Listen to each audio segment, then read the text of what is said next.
Sayang yung lubi natin, ano, tinalbusan na naman ng ano. Yan, dumali dito. Ayan, oh. Bulok na siya, oh. Mabuhay pa siguro to.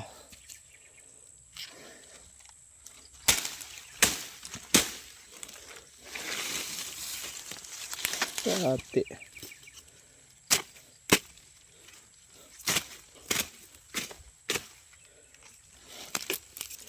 Hirap pa naman pabuhay ng lubi dito sa bukid eh. Oh, kain na nga yan, oh. Ito na itim.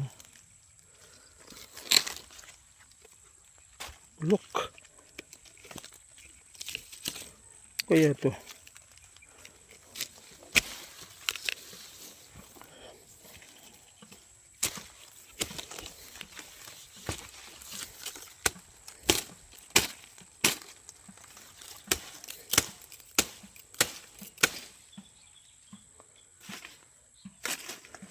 Ayan.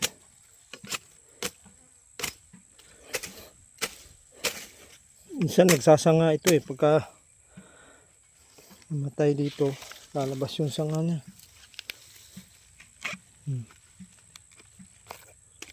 Buhay pa siguro to. Lalim.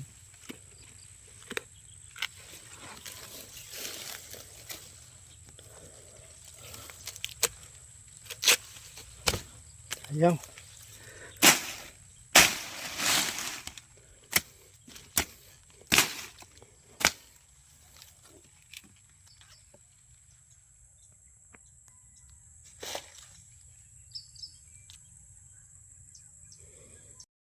Ito na yung kinalkal natin na lubi mga bossing, oh. So yan, lumabas na yung kanyang kwan, pinaka talbos. So inaatake ng ano, mga insekto. So sayang, ano. So yan, lalagyan natin ng gamot para hindi makapasok yung mga ipis, mga insekto. So yan.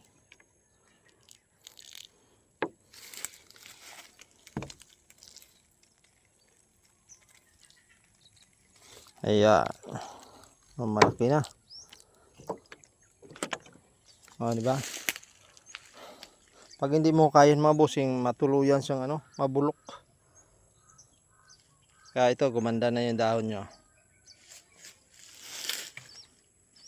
Ayan. Wala na yung mga kanyan. Insekto. Bali dalawa ito eh. Andun yung isa. Talong natin wala na, oh. Ito yung isa, oh. Yan. Oh, lumabas na rin yung pinaka ano nyo, talbos.